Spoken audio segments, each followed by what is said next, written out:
Welcome, welcome, welcome. Roll out the red carpets, iron your shirts, and comb your beards. It's the episode 1 of the Journal 2.0. Yes, we are back another year with your favorite online magazine show, bringing you that weekly scoop and information and entertainment.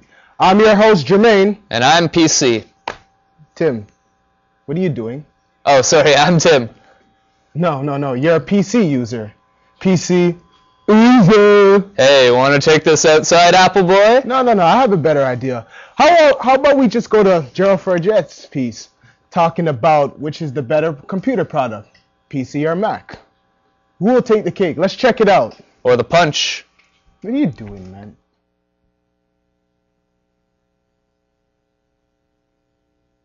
Apple computers. In the 90s, if you were to mention their name, most people wouldn't know who you were talking about. Today, they're a lead competitor for not only computers, but MP3 players and cell phones. What is it that made this tremendous change, and how did they achieve this success? Their ad campaign suggests some serious strategic marketing, with their mudslinging and obvious target audience being youth claiming they're hip and cool. I talked with someone who likes Apple computers over PC to see what their opinion was. I first started using Macs a long time ago in grade 7 when I was 12 years old. And, they weren't really big back then. They were just kind of, for fun and kind of a really bad format. And recently when I got into, when I started getting into media arts and more into broadcasting, I started using them in high school, and then eventually I bought myself one when I went to college. It's really an ease of use thing. I find that Macs, it's easier to operate through them. Even those that aren't really computer illiterate, that don't really know how to use a Mac, they can, or a computer for that matter, a PC, and they can jump on a Mac, and it's just a lot simpler. It's really easy to use, and for a PC, it's kind of like a daunting task.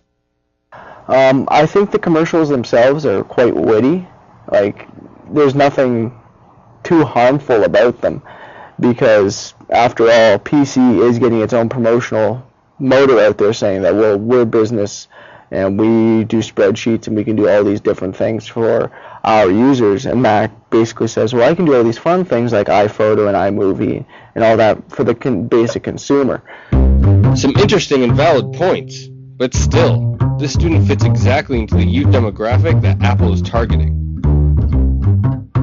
But it seems PC prices aren't any cheaper. I wanted to get another side of the story, so I talked to someone who prefers PCs. I'm Alan Ashby, and I'm a PC user. The first time I used an Apple product would have been about 8 years ago, I'd say. It was actually when I was in high school in grade 11, and I had a media arts class, and we used to make films, and that's how I got into film, but we all used Macs. We had a new high school, the state-of-the-art facility, so we had brand new iMac computers at the time. Apple seems a little, their whole, get-up seems a little sketchy to me. Well, I'm sure that their components don't have to cost that much money, so I'm sure they do, maybe, serve the ergonomic and the, lazy. Well, youth are very impressionable. Why not? Why not target youth? Youth are the most easy to get to. You get to the youth, you get to the parents. Well, it seems like PC doesn't have much defense other than nonsense and hearsay. Mac is becoming more and more popular, and it looks like they've earned it. For the Journal, this is Gerald Forget. Welcome back to the Journal 2.0, where you can return from the edge of your seats now. The computer war has finally called the seas. Later in the show, we have our first live guests. Here's a hint, they really rock. Is it a pile of rocks? No, Jermaine, it is not a pile of rocks. No. The only reason why I asked that is because I know in our next video, it's all about rock built. A brick castle, Casa Loma. Well, let's throw it to James Abifati up to one of the oldest landmarks in Toronto right now. Check it. Casa Loma, the magnificent building on Davenport and Spadina, holds a lot of Toronto's history. Sir Henry Pelet's dream of having a medieval castle in the heart of Toronto came true in 1911. Sir Henry Pelet was one of Toronto's best entrepreneurs. He was the first person to bring hydroelectricity to Toronto. After hiring the talented E.G. Lennox, it took over 300 men for the next 3 years to build Casa Loma. $3.5 million was invested in making Sir Henry's medieval castle, which surpassed any other private home in North America. It's a sumptuous place. It's very elegant. History tells us that this is the home of 100 rooms. So there are approximately 99 rooms. Not all are open for viewing. There are many now that are being restored and some used for offices. And the castle gardens are open in the summer, which are lovely to see.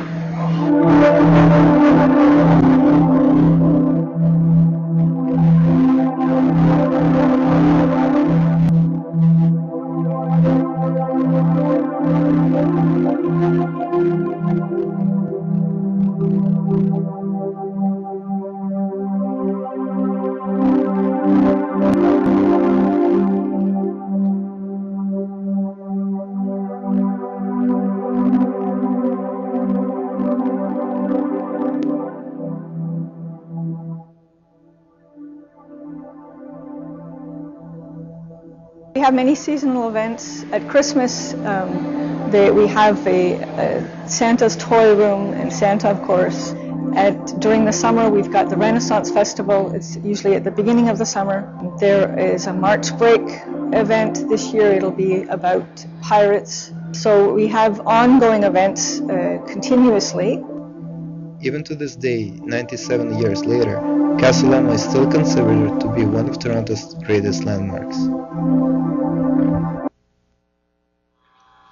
Wow, what a landmark. Have you ever been there, Jermaine? No, I actually haven't, but after seeing that clip, I definitely want to go back and see that.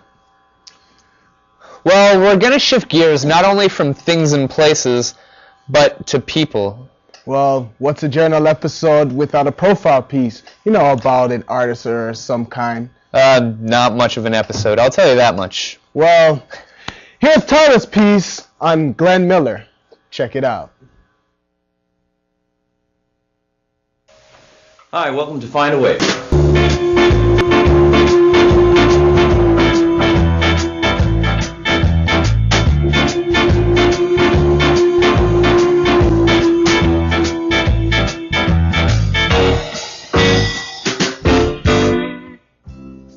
My name is Glen Allen. I started Find a Way in 1996. It's now 2008, so I guess we've been going for 12 years. Started off as a performance company, basically, so that I can launch all my kind of solo and writing ambitions. But it turned into a lot more now. It's a school, it's a recording studio, it's an online store, full service music.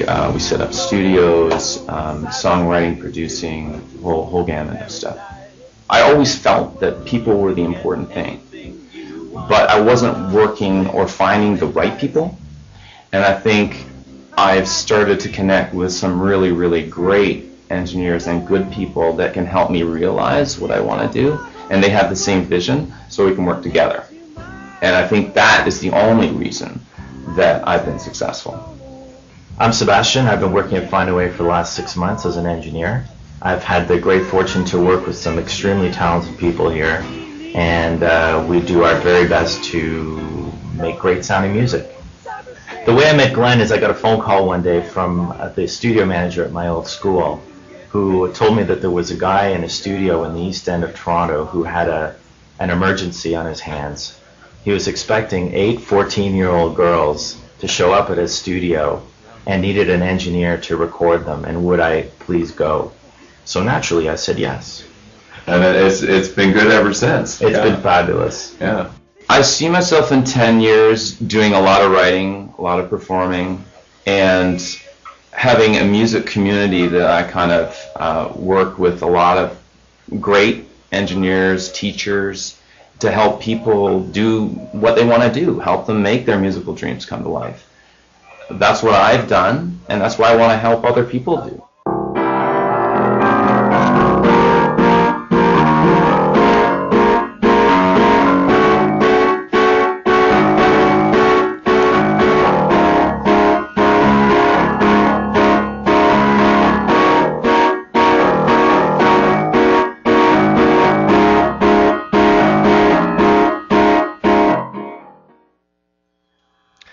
That was Glen Miller, a 1 in a million kind of guy. Tim, I thought I was your 1 in a million kind of guy. Well, I lied. Anywho, welcome back. Let's move on from music to movies. You're rude, eh? But as you know, the Oscars are just around the corner, and just in time for it is reporting from Jeff Vespasiani on some of the big-time nominations this year at the Academy Awards. Let's take a look.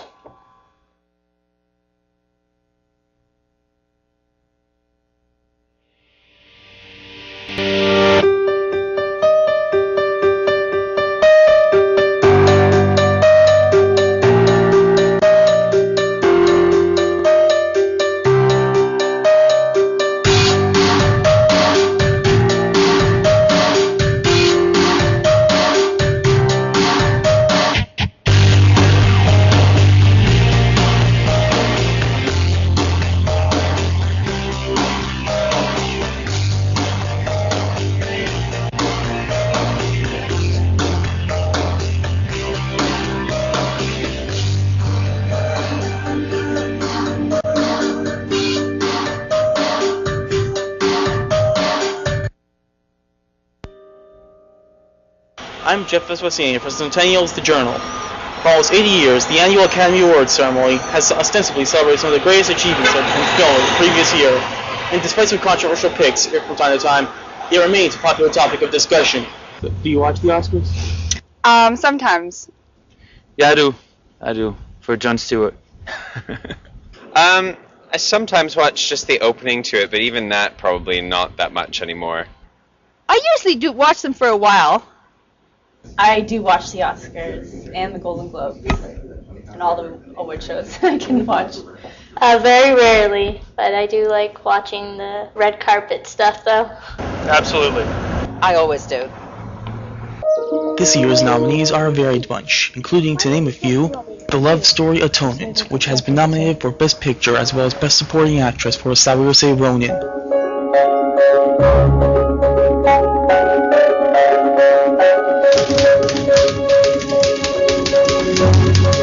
Dear Cecilia, you'd be forgiven for thinking me mad. The truth is, I feel rather lightheaded and foolish in your presence, and I don't think I can blame the heat. Atonement. I'd like Juno to win, but I think it's going to be Atonement. From what I've read in the newspapers, it seems to be one of the favorites, or the favorite. I guess it depends who you read, but anyway. Atonement would win because I think it's also a good movie. I liked it when I watched it. I think the actress, the actors, everything about it is just good. I can't see any specifics, yeah. Atonement or There Will Be Blood would probably win the Oscar for Best Picture.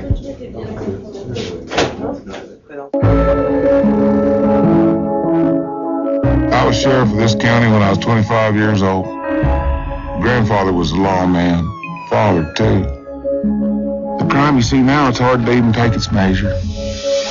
The tense thriller No Country for Old Men, which was up for Best Picture and Best Original Screenplay, along with Javier Bardem for Best Supporting Actor and the Coen Brothers for Best Directing.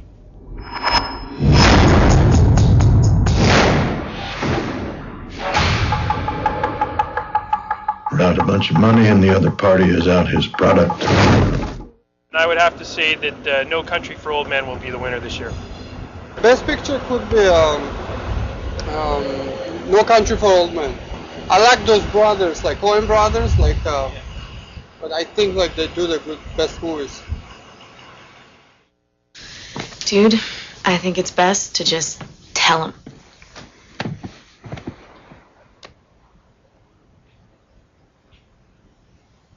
I'm pregnant. Oh, God.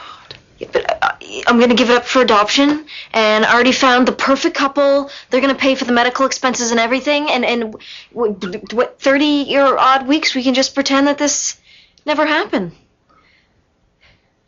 You're pregnant? I'm sorry. Definitely Juno. Well, I enjoyed Juno the most. I really enjoyed Juno. Juno. There's one, Juno, is it? For a start, I think it's wonderful that a comedy has been, or sort of a comedy, has been nominated this year because you don't very often get that category nominated. I don't think it's going to win, but it would be great if it could, because there's a lot of Canadian actors in that movie. It made me laugh almost from the start to the finish. I thought that was very good.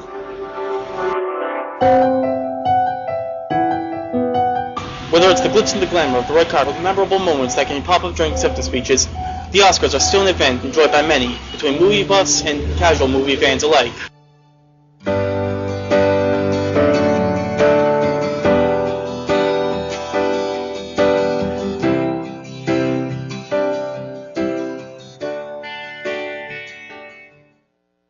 Hey, welcome back. I don't know about you, but we got a lot of good films nominated this year.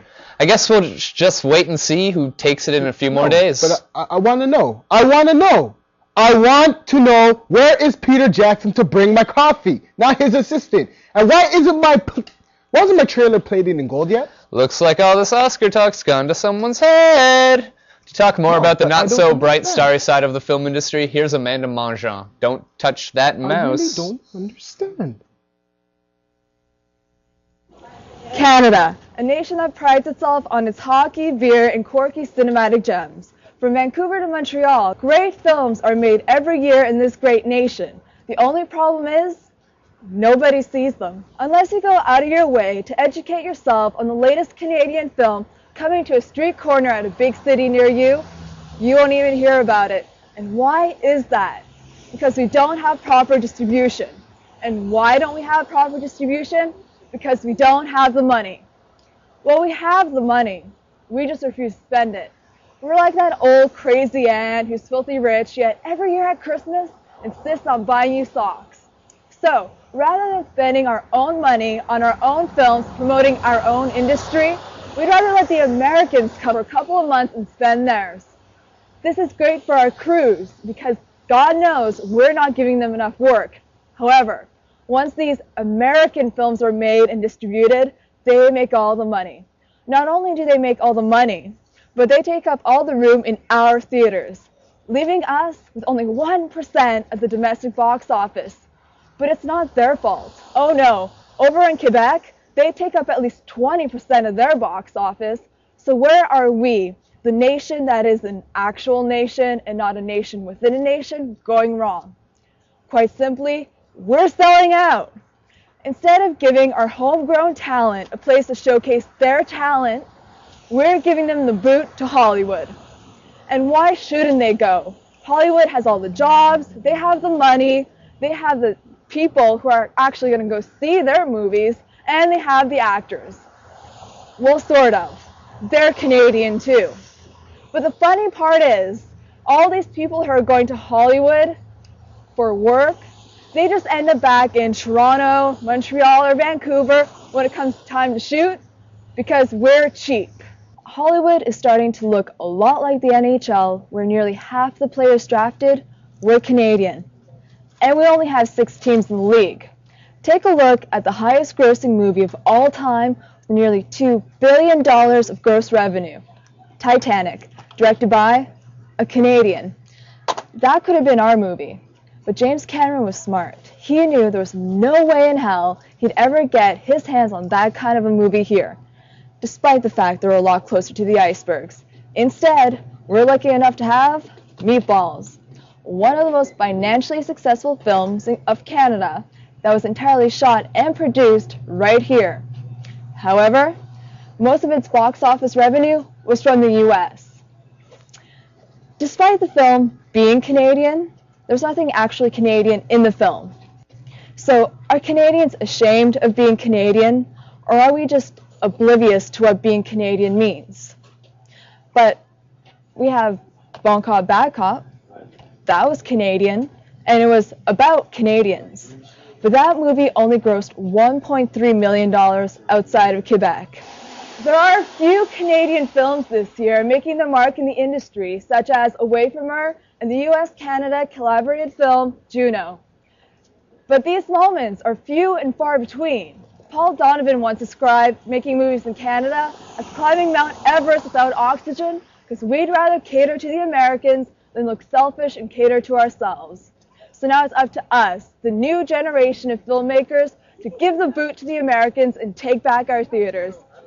And if it doesn't work out, We can always go back to Hollywood.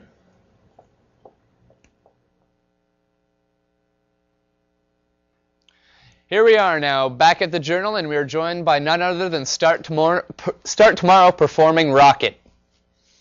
Take it away, guys.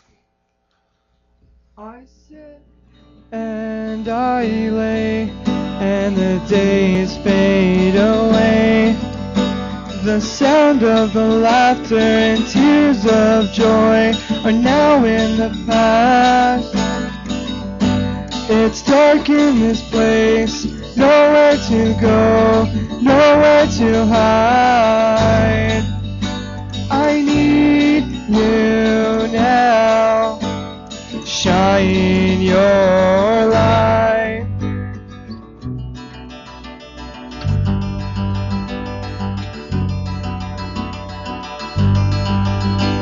And time goes by, it's a rush to my head, but I've made my choice, and there's no looking back. My burdens and pains have been paid, now I can live.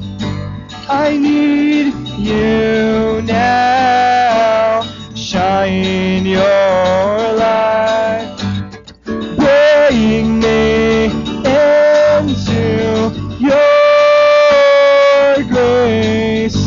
Accept me when I disgrace.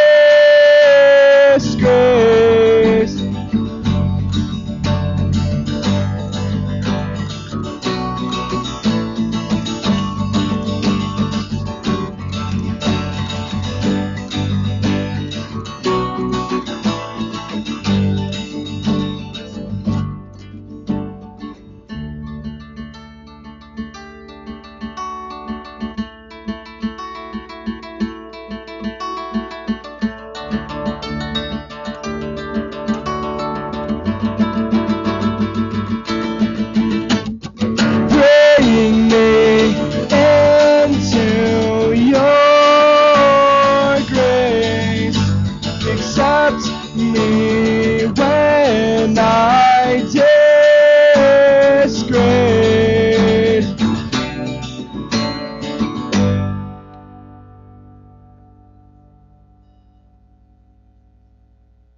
Hey, thanks a lot, guys. So that was a pretty soft song. Where do you guys sort of like get your inspirations from? Mostly just pop punk bands and punk rock bands, I guess. But we don't really try to limit ourselves when it comes to music. So. Okay. Where are you guys actually from? Where did you guys get your start? Are you all in high school or? Well, some of us are in college. Some of us are just working right now. And we're all from Scarborough. You're all from Scarborough? Yeah. Do you guys play like local shows, or are you guys just sort of like playing out of your garage? We play mostly shows downtown Toronto. Downtown Toronto? Yeah. What's the biggest show you guys have played so far? Well, the biggest venue we played at was the Opera House. There was no one there though. There was no one there? The biggest show we played probably at the Cathedral there. Yeah. 100 people there. Yeah. 100 people? Yeah. That was the biggest. Did you guys hear about the cathedral almost burning down yesterday? We were talking about it on the way here. Were you guys sort of scared? Oh no, there goes our venue! Like, scared. It's kind of funny actually. We hate the cathedral. yeah, everybody I heard just pretty much wants the cathedral to burn down, but It's pretty disgusting. yeah, but what can you do? But so yeah, thanks a lot for coming in, guys. I was really appreciate it, and we're gonna get you to play another song, so that's all right. And stay glued to your screens because we have Start Tomorrow giving us some more rocking tunes at the end of the show. What is that? Oh, it's just my bag. Looks a bit heavy. No, it's fine. Are you carrying a pile of rocks in there? No? Yeah, I am. Alright, let's take a look at what else is in those big bags of those. Here's Vlad with his investigative report.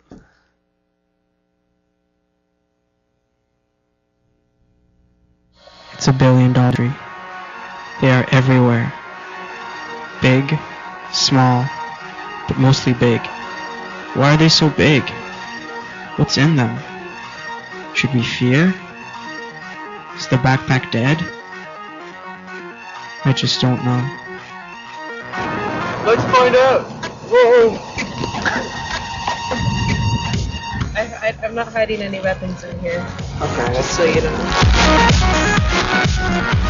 Yeah, I need a big bag because I carry a lot of stuff around with me everywhere I go, so it's just convenient. Sometimes you find the most screwed up stuff. A lot of girls obviously carry books with them, but they'll need to have shoes with them because they're going to work or school, or their feet just hurt, or they want to change. Really, it's just books and stuff. Or my books, my paper, pencils, my wallet, my cell phone, my camera. I don't know, everything. I have sweaters.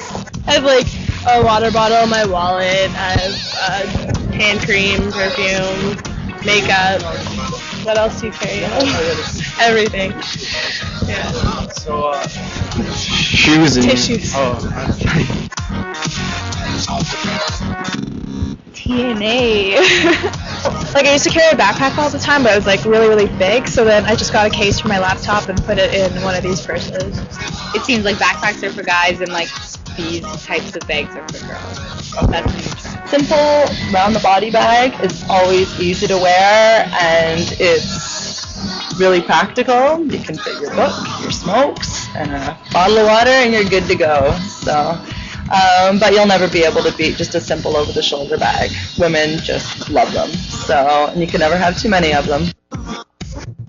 perhaps the biggest question we have is, what does TNA stand for? Tallulah Natural Athletica.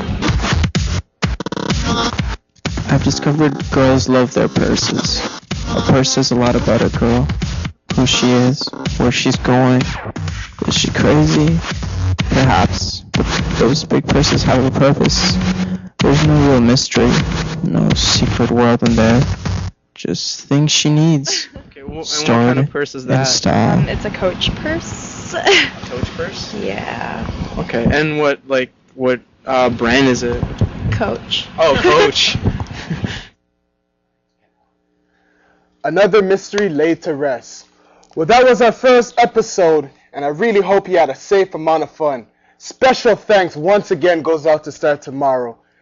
Please make sure that you check out our next week's show when we take a closer look at gang violence in Toronto and also creepy crawly bugs. For more information on the shows you've seen today and past journal episodes, check out Centennial On Demand. I'm Tim Nichols. And I'm Jermaine Ingram. And I hope to see you next week.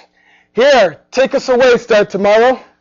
And remember, keep it clean and fight the machine. Recycle. Recycle.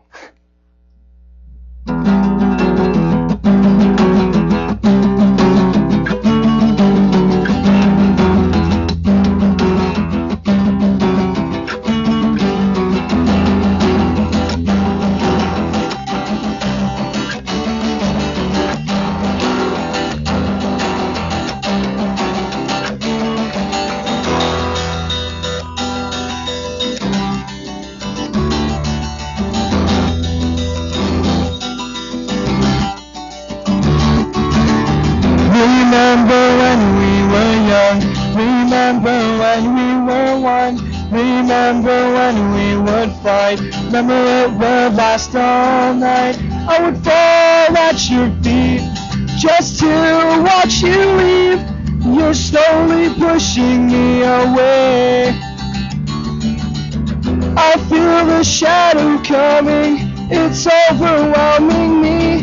Don't let this kill us, don't let this break us. Move on, forget the past. Let's try and make this. Let's try and make this last.